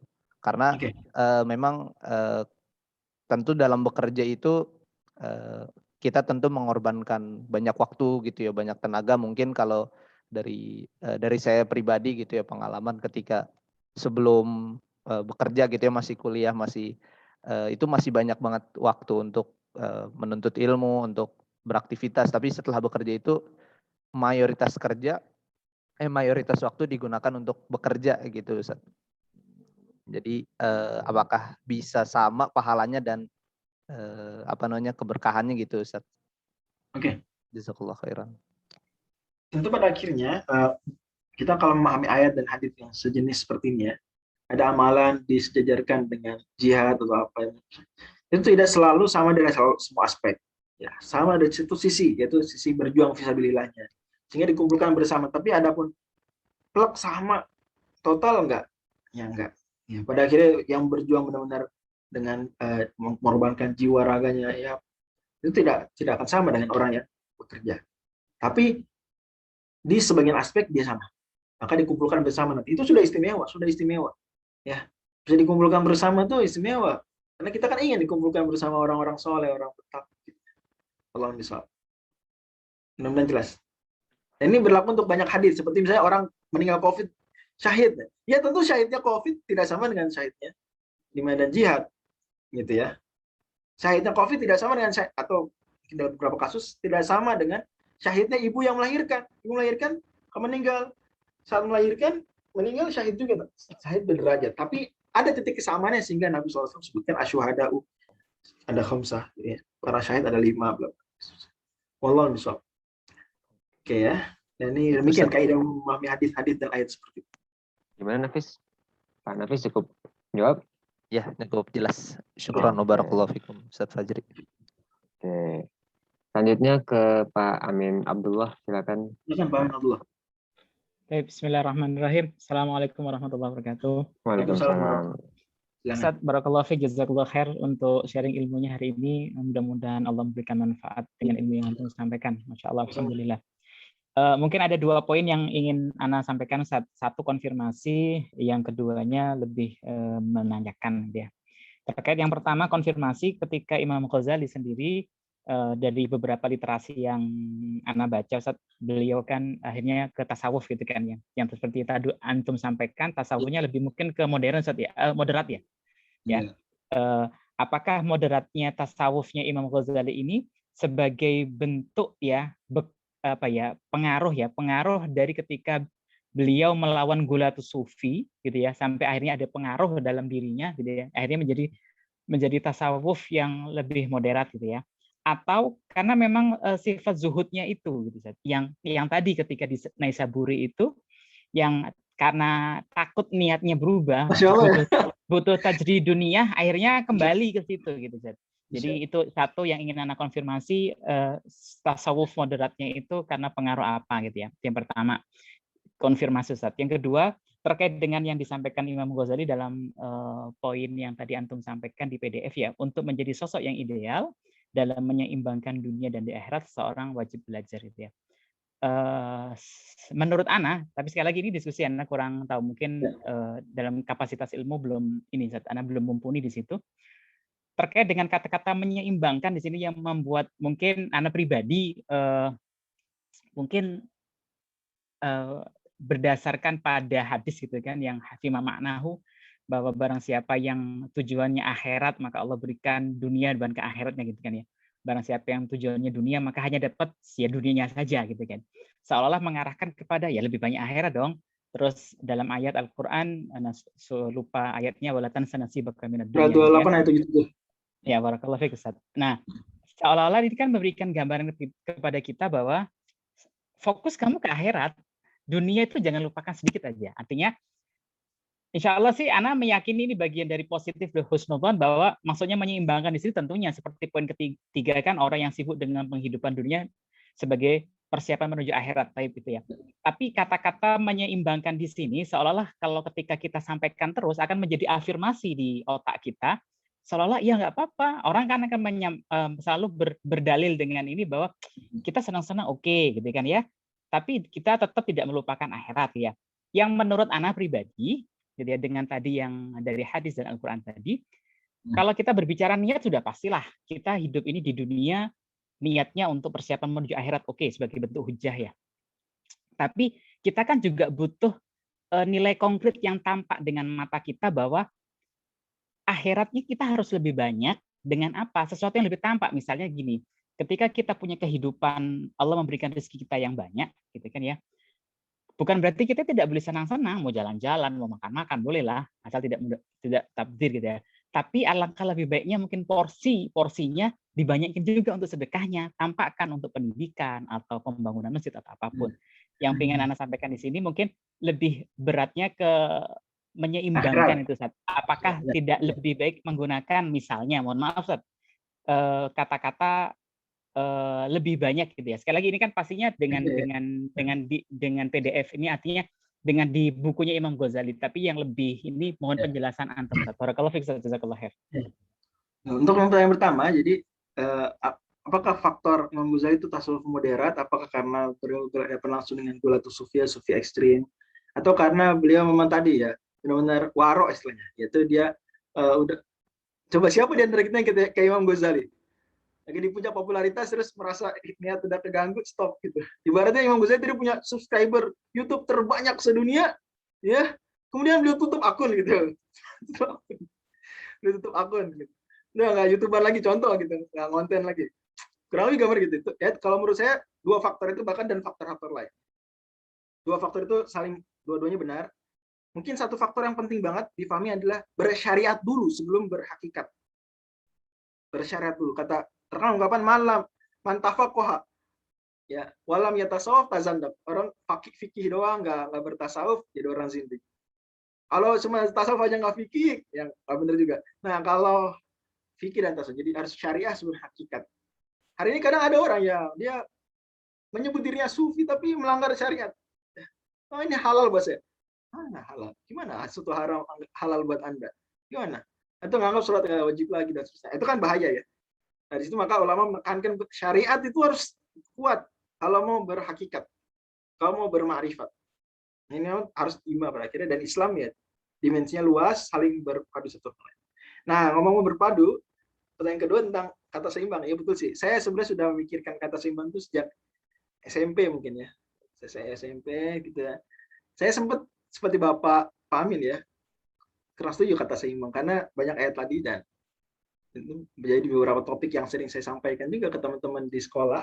Oh, kita jangan 50-50, tapi harus dominan akhirat atau bahkan akhirat full, dunianya pun diniatkan akhirat. Sehingga saya menghindari kata seimbang. Tapi sampai titik ketika saya pikir orang kalau disampaikan dengan bahasa seperti itu susah memahaminya. Tapi seimbang saja, karena seimbang nggak selalu, pandangan saya, nggak selalu sama 50-50. Contoh gizi seimbang. Gizi seimbang itu apa artinya? 50% karbohidrat, 50% protein. Atau 25% karbohidrat, 20% protein, 25% lemak, 25% mineral. Kan enggak. Seimbang itu proporsional gitu ya. Seimbang. Tapi memang barusan saya cek lagi. Kata seimbang di KBBI memang sama berat, sama sebanding gitu ya. Mungkin titik selamatnya paling ini saya kopas. Seimbang itu adalah sama berat, setimbang, sebanding, setimpal. Ya, paling yang ya kalau kita pakai sama berat nggak mungkin. Akhirat dan dunia nggak boleh sama berat. Setimpal juga enggak. Ya, gimana? Sebanding enggak. Paling setimbang. Tapi setimbang juga sama berat. Jadi memang betul mungkin justru setelah Pak Amin sampaikan dan saya cek lagi di KBBI, barangkali memang lebih tepat cari diksi yang lain ya. Lebih tepat. Cuma kalau memang seimbang dimaknai proporsional, karena memang tadi seperti gizi seimbang ya, tahu gizi itu sebenarnya nggak sesuai KBBI, berarti kalau gitu kan KBBI seimbang tuh harus sama berat, gizi seimbang proporsional kan. Coba nanti dicari lagi, tanya pakar-pakar bahasa yang lain, tapi memang kalau bisa dihindari lebih bagus. Cuma saya memilih karena itu bahasa diplomasi saja. Ada orang kalau dijelasin akhirat harus dunia, kepanjangan itu nggak tahu, tapi seimbangnya itu adalah proporsional. Seimbangnya adalah jadi seperti itu tuh lebih. Toh juga orang ya, kita bilang seimbang juga itu udah berat kan. Cinta dunia, rata-rata orang cinta dunia udah dunia kebangetan, jadi seimbang itu udah bagus banget gitu. Hari ini seperti itu ya. Walaupun memang belum akurat ya, betul. Pada akhirnya yang benar, dan ini konsep seluruh ulama adalah bahwa dunia dan akhirat nggak bisa 50-50. Nggak bisa. Kalau 50-50 sebetulnya Anda merugi juga, Pak. Ya somehow ya, walaupun masih mending ya. Harusnya apa? Akhiratnya Anda, dunia Anda pun diniatkan akhirat. Sehingga pada akhirnya akhirat 100%. Akhirat 100%. Allah bisa ya. Tapi terima kasih, diskusinya seru dan penting ya. Jadi saya tadi cek KBBI lagi. Kalau enggak, otherwise ini nggak akan lihat. Terima kasih banyak, Pak Amin Abdullah. Pertanyaan dari tertulis dulu. Ya. Dari Ziauddin. Dari Pak Ziauddin. Pak Ziauddin sebenarnya udah aktifin kamera beliau, Masya Allah. Mungkin mau tanya. Boleh kalau mau nanya langsung. Gaji takmir, tapi saya jawab dulu yang tertulisnya ya. Takmir ya digaji dari kota yang vaksin tetap. Boleh bang enggak? Itu berarti masuk kategori tadi. Ya. Pejabat ya, berarti dia masuk kategori 4. Yang keempat, tapi harus serius takmirnya. Ini juga penting kan, takmir jadi sambilan juga. Ya cuma kadang aduh, nggak serius ngurus masjid. Ya, ini juga masalah. Jadi kalau saya pandang pribadi itu, kalau memang mau begitu harus profesional. Ya benar-benar kerja betulan. Ada jam kerjanya. Dan dievaluasi oleh ketua DKM. Termasuk muazin, apa imam juga harus, ya karena ya bagus. Ya kalau mau dia sukarela semuanya bisa-bisa juga. Cuma kan kadang ada beberapa pos-pos kerjaan di masjid yang kalau sukarela nggak terlalu bagus, seperti kebersihan. Kalau sukarela kurang bagus. Seperti keamanan, kalau sukarela kurang bagus ya hasilnya biasanya. Nanti kalau saya disurusin jadi satpam betul-betul, atau bagian keuangan masjid misalnya, supaya pengembangan jadi modal usaha tuh uang DKM, jadi nggak cuma pasif gitu dia tapi diberdayakan, jadi bikin toko atau itu sepertinya butuh orang profesional lebih bagus. Dan itu boleh dari kotak amal, tidak mengapa dengan konteks yang tadi ya, karena dia keseriusan dia mengurus lebih baik daripada dia bekerja sibuk di luar masjidnya terbengkalai. Cuma catat jangan sampai orang-orang yang cuma di masjidnya asal-asalan dapat juga, itu kadang ya dia coba warok sadar dikit lah, ngaca lah ya, ngaca itu uang umat. Orang ketika naruh duit di masjid itu nggak terlalu bayangin saya mau ngasih DKM kan gitu ya, kebayang ngasih orang fakir miskin. Ya enggak. Jadi tolong hargai juga niat masyarakat, minimal untuk masjid lah, jangan sampai untuk cuma pentingan makan-makan pengurus gitu dan sejenisnya. Insya Allah rata-rata masjid menuju ke arah sana sih. Malah kalau saya lihat sepertinya butuh diperbanyak, karena jujur kebersihan di masjid tuh banyak yang orang terjaga. Ya apalagi masjid kecil lo, aduh. Ya. Kalau di Indonesia nggak ada sih konsep imam profesional ya. Kalau saya di Arab Saudi ada konsep imam profesional. Di Amerika juga gitu. Saya ke Amerika ada konsep imam profesional. Imam benar, dedicated imam. Itu bagus dari sisi, tapi nggak cuma ngimamin sholat, nggak. Dia juga khutbah Jumat. Jadi khutbah Jumat tuh di masjid di Amerika atau di Arab Saudi itu rata-rata khotibnya itu juga rata-rata ya. Palingan dia tukar-tukar dikit, tapi nggak setahun sekali 2 kali di satu masjid, nggak gitu. Kalau kita kan ketemu khotib tahun sekali ya, karena sharing. Kalau di Saudi, di Amerika, mungkin di beberapa negara ya juga itu cukup sering ya, karena ada beberapa imam atau satu imam malah dia terus gitu, bisa jadi ya dedicated, terus juga ceramah, terus juga menjawab pertanyaan umat. Jadi dia stay, nggak habis sholat kabur gitu, nggak gitu, tapi stay dulu. Ada jam kerjanya kayak di Istiqlal. Kalau saya tahu di Istiqlal ada jam kerja, habis zuhur tuh orang datang ke Istiqlal bisa nanya. Nah, itu penting. Lokal imam itu malah kalau menurut saya itu bagian penting mendekatkan ulama ke masyarakat. Jadi mendekatkan ulama ke masyarakat itu jangan cuma melalui pengajian, tapi melalui masjid. Ya karena kadang pengajian kurang leluasa orang nanya. Kayak gini, kurang leluasa nanya. Betul-betul. Tapi kalau ulama itu imam masjid 5 waktu dan dia banyak waktu di masjid ya, maka masyarakat habis sholat datang ngobrol, bisa enak berdua, nyaman ya. Terus juga imam tersebut, ulama tersebut bertanggung jawab dakwah di sekitar masjid. Itu jauh lebih terasa dekat ulama dengan masyarakat. Tapi hari ini kita lihat ya bahwa kadang ulama sholatnya tidak tetap di satu masjid gitu ya, kadang atau cuma subuh saja dan isya misalnya karena aktivitas di luar. Ya itu fenomena di zaman sekarang. Ya sih bagus. Itu pun kadang ulama di masjid juga tidak bisa lama-lama karena mengajar di kampus misalnya contoh, atau sibuk beraktivitas lain. Hari ini kita lihat fenomena ulama modern seperti itu kan ya. Tapi perlu ada ulama yang masih menjaga keklasikannya barangkali seperti itu.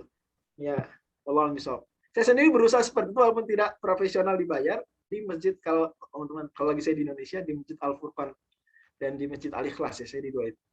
Sekarang tapi di Masjid Al-Ikhlas lebih banyak karena rumah saya di Al-Ikhlas ya. Di Al-Furqan cuma kalau sholat asar dan maghrib saja, di Al-Ikhlas sholat subuh utama dan isya. Nah, itu jadi di situ, dan pertanyaan-pertanyaan masyarakat di sekitar situ otomatis akan mengarah terus ke saya atau ke ustadz lainnya juga, perannya sama lah kurang lebih. Gitu. Jadi masyarakat dekat. Arisan kita ikut gitu ya, arisan warga ikut dan seterusnya. Jadi ada kedekatan dengan masyarakat. Itu saya rasa lebih menghemat tenaga si ustadz, si dai, dan juga lebih besar impact-nya. Karena kadang kalau dai terlalu luas cakupannya, itu lelah di jalan dan impact-nya ke masyarakat yang dia ada tinggal di sekitarnya itu kurang. Seringnya seperti itu, seringnya ya, tapi saya tidak mengeneralisir. Wallahu a'lam. Oke, syukran Ustaz Putri. Ah, Eh, ada pertanyaan lagi nih yang di chat. Oke, Bagaimana? single parent ya. Iya, single parent. Ya, terus satu lagi tanggapan Ustaz terhadap budaya hustle culture. Nah, single Silakan, parent dulu. Single parent saya pahami sebagai dia tadinya punya suami, kemudian dia suaminya bisa divorce atau meninggal, terus itu dia ngurus anak sendiri, itu yang saya pahami ya. Tentu mungkin pertanyaannya pilihan apa nih, nafkahnya gitu ya, nggak ada pilihan lain, dia harus bekerja. Memang sebetulnya kalau konteksnya seperti itu maka bisa juga karena kewajiban tuh ayahnya atau saudaranya bisa kena kewajibannya. Dalam mazhab Syafi'i ayahnya kena kewajiban lagi gitu ya, lagi kena kewajiban lagi.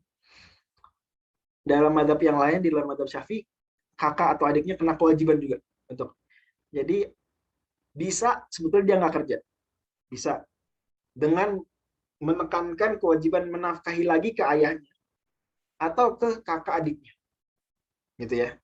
Malah nanti kalau anaknya sudah besar, ya anaknya wajib nafkahi ibunya, seperti itu. Jadi itu satu ya.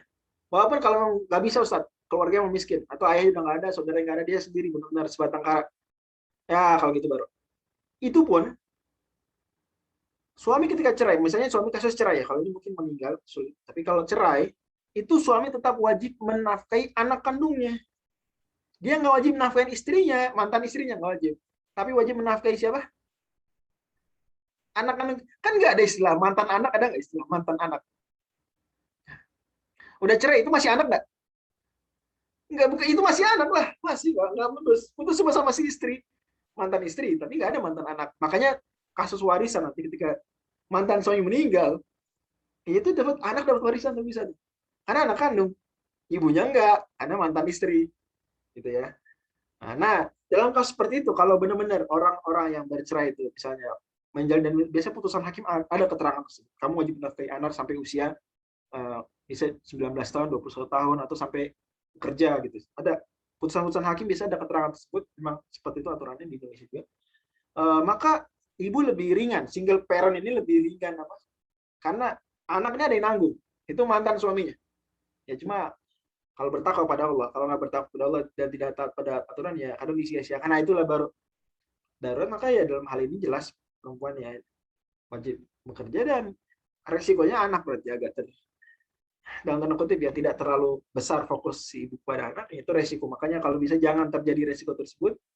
Ayahnya turun tangan lagi, saudara-saudaranya turun tangan lagi, paman segala seperti itu. Ta'awun, harus ta'awun. Ini kenal yang dikenai sebentar. Yang dikenai ke saudara mantan istri atau saudara mantan suami? Saudara si istri lah, si ibunya itu, saudara dia. Ya, saudara dia. Saudara kandung dia. Nah. Oke, mudah-mudahan jelas ya. Terkait hustle culture, workaholic, bahasa lamanya workaholic, sama apa nggak sih workaholic sama hustle culture? Mungkin lebih parah hustle culture kali ya. Workaholic juga bahasa zaman dulunya tuh.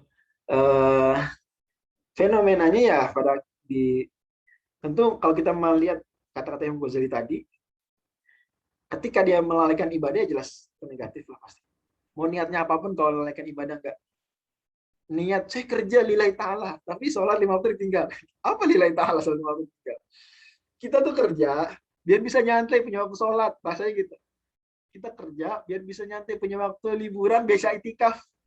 Kita kerja biar bisa ada duit ke Mekah gitu.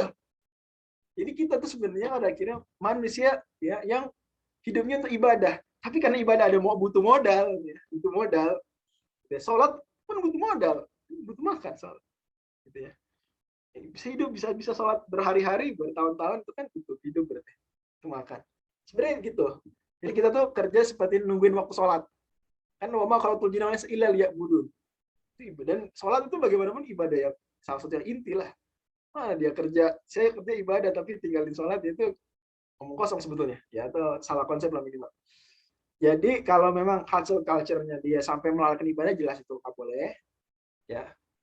Tapi kalau nggak sampai melalaikan ibadah dan juga nggak melalaikan kewajiban lain, karena kewajiban nggak cuma ibadah, kewajiban lain seperti ajak main anak, itu kewajiban bukan ya? Dalam tanda kutip, didik anak ya, termasuk ajak main, Jangan sampai orang tuanya adalah medsos gitu, orang tuanya medsos.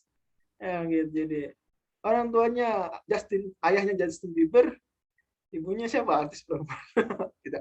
Ayahnya Lee Min Ho gitu, sampai ayahnya Lee Min Ho, ayahnya YouTuber Fulan gitu ya, ibunya YouTuber Fulana. Jangan sampai seperti itu, atau lebih parah lagi apa tuh medsos lainnya mudaratnya besar. Kayak selebgram ayah ibunya, jangan sampai seperti itu. Jadi dia mencontoh bukan ayah ibunya, karena ayah ibunya nggak ada di rumah. Dia contoh siapa? Contoh selebgram. Nah, gitu. Jadi contoh selebgram. Banyak anak sekarang binnya bin Instagram. Nah, anak-anak yang sekarang binnya bin Instagram, nggak bin ayahnya. Karena dididik oleh Instagram, dididik oleh Facebook, YouTube, atau medsos lain yang lebih besar mudaratnya. Jadi itu juga termasuk yang harus diperhatikan seseorang ya. Terus juga istri juga, kalau dia istrinya nggak kerja misalnya ya berarti, atau kerjanya beda tempat, berarti kan ya andai kerja satu tempat juga kan tetap sibuk sama kerja, masa sibuk berdua terus. Malah biasanya tempat-tempat kerja rata-rata nggak boleh suami istri satu grup kan, ya nggak boleh kan biasanya, karena nanti kenapa-napa juga. Jadi itu penting, kalau sampai melalaikan hal tersebut itu nggak boleh. Tapi kalau enggak, maka paling tidak sampai haram tapi makruh saja. Makruh, karena pada akhirnya kita itu juga tergantung niat sih ya. Tadi kan disebutkan kalau niatnya tafakhuran, pamer, niatnya apa tadi cuma ngumpulin harta saja, itu juga nggak boleh, negatif. Maupun untuk sampai titik haram ya itu mungkin perlu rincian, tapi itu jelas negatif ya, negatif. Allah, satu divisi yang nggak boleh ya, kita satu divisi yang segitu. Oke, luar biasa. Ada kewajiban terlalaikan ya. Iya betul. Dari Pak Ridwan nih, udah resen dari tadi. Itu bikin sakit katanya ya. Katanya stroke culture itu bikin sakit ya. Ya memang lah. Semua yang berlebihan tuh bikin sakit. Ya. Bikin mudarat. Oke, ini bagus nih, ada sahabat, ada chat bagus. Tamir yang full time harus punya target, misalnya meningkatkan jumlah jamaah sholat subuh per bulan. Wah, ini harus mantap tuh. Masjid profesional harus. Jadi kayak perusahaan kan meningkatkan jumlah pelanggan. Gimana nih? Masjid gitu, coba masjid abai-abai ya, pasif. Ya, tidak ada usaha, nggak ada targetan.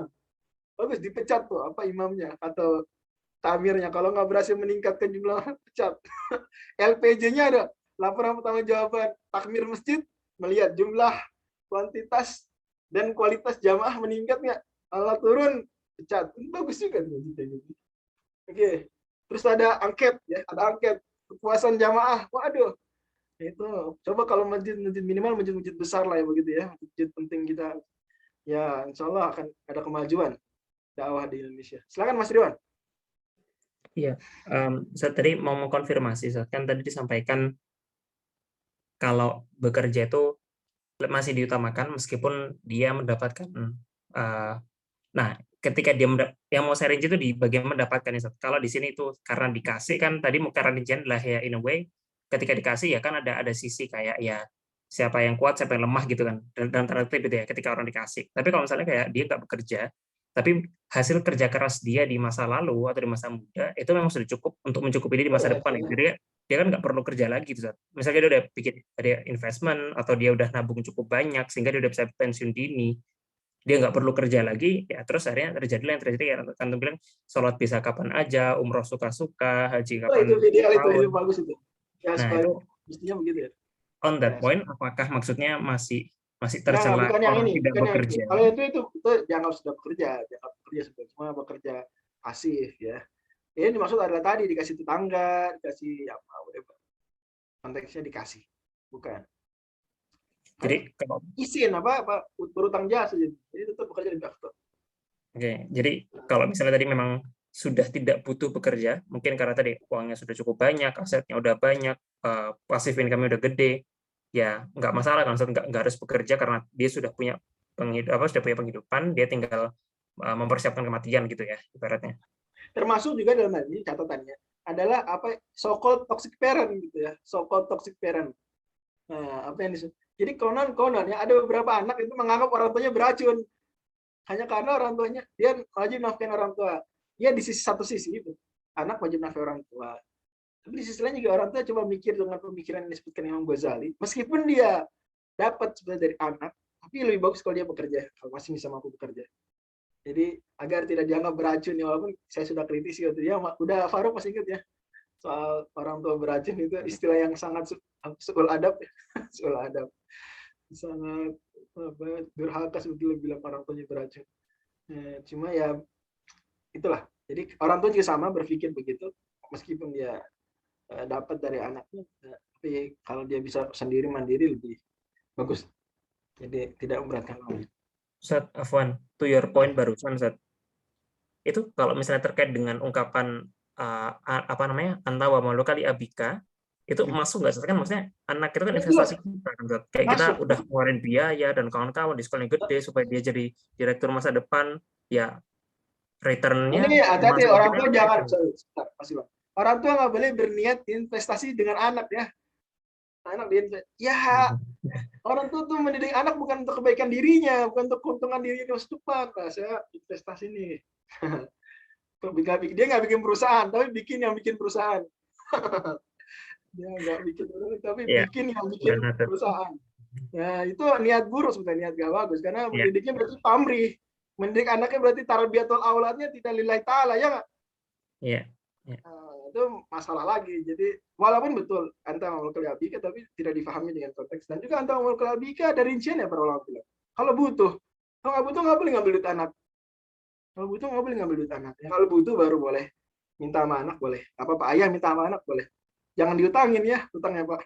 Bayarnya kapan? Astagfirullah. Allah misal. Ya kalau udah kemalaman boleh silakan, kalau udah ada lagi silakan boleh. Ya boleh, silakan. Peserta nih makin lama-lama makin menarik nih. Kita nggak harus sampai jam 10 juga ya. Artinya kalau udah Ya. capek, bete gitu ya boleh stop. Oke. Pak Mukhtar mungkin ada yang nanya tadi, sempat on mic terus off mic beberapa kali. Mana Syekh Mukhtar? Ya, silakan. Muhammad Mukhtar. Bos saya nih. Ketua saya di Jeddah. Silakan Syekh Mukhtar. Dari Siap-siap maghrib gitu ya. Kita udah mau maghrib soalnya. Kita 8 menit lagi. Oke. Boleh kalau ada yang bertanya lagi? Apakah sudah cukup? Oke. Nanti bisa ditanyakan di grup juga. Artinya pertanyaan nggak terbatas di halaqah. Sinyal apa itu? Oke. Jadi bisa di grup. Cuma mungkin di grup saya nggak bisa jawab tiap hari. Jadi nanti ingetin aja Mas udah Faruk ya. Ada kalau ada pertanyaan mungkin sepekan minimal ya, sepekan sekali lah saya akan jawab ya. Ada sesi gitu. Kalau misalnya udah menumpuk banyak, ya ingetin aja. Oke, mungkin sebelum tutup mungkin Ustaz Fadri ada closing statement terlebih dahulu. Silakan Ustaz. Kebetulan dari pembahasan kita hari ini ada selain mengenal Imam Ghazali, dan jujur saya pribadi orang yang sangat mengagumi Imam Ghazali. Ya, Imam Ghazali ini satu dari 3 ulama yang saya sangat gandrung ya, gitu ya. Nah, saya selalu berusaha menamatkan semua buku Imam Ghazali. So, nyicil. Masih ada sih yang belum saya baca, buku-buku kecil tapi cicil lah. Dan kita ada kenalan. Tadi saya ceritakan gambaran gitu ya, dan istimewa sekali, luar biasa. Teladan Mujaddid abad ke-5 Hijriah. Kemudian juga kita terkenal dengan kenapa Imam Ghazali menulis pembahasan ini, latar belakangnya. Dan kemudian Imam Ghazali membuka dengan pembahasan kapan bekerja lebih afdal, kapan boleh nggak bekerja. Kemudian motivasi secara umum, pada akhirnya orang dimotivasi untuk bekerja dengan ayat Quran, hadis dan asar perkataan para sahabat dan para salafus saleh. Insya Allah pertemuan depan kita akan bahas lebih teknis, mungkin lebih terkait fikih dan adab, tentang jual beli. Oke, syukur jazakallah Ustaz Fadri atas ilmu yang sudah diberikan pada kita semua. Mudah-mudahan malam ini jadi malam yang ini ya, yang semangat Senin lagi ya? Jadi semangat Senin lagi. Jadi semangat Senin lagi, padahal besok weekend. Aduh nggak sabar nih rasanya bertemu Jumat minggu depan. Thanks God, jadi aturan thanks God it's Friday. Ya insya Allah pertemuan akan kita lanjutkan di Jumat pekan depan. Bapak Ibu peserta silakan join lagi, nanti informasinya akan ada di grup. Barangkali ada yang mau bertanya boleh juga, silakan. Sebelum tutup kita tutup dengan hamdalah dan takbiratul majelis. Terima kasih. Terakhir mungkin berkenan untuk berfoto bersama. Nah boleh nih, boleh di on cam biar saling kenal nih. Pak Riwan, ada Bu Bianda, Adila, Pak Mokhtar mungkin, ada Alfi juga, boleh saya tunggu 5 detik ya. 1, 2, 3, 4, 5. Oke, yang on cam-nya dulu nggak apa-apa. 1, boleh senyum ya, 1, 2, 3. Oke, terima kasih Bapak Ibu semua. Setelah kita bertemu lagi di pekan depan, kita siapkan bekal yang cukup untuk seminggu ke depan. Terima kasih, wabillahi taufiq wal hidayah. Mohon maaf apabila ada salah kata. Assalamualaikum warahmatullahi wabarakatuh. Waalaikumsalam.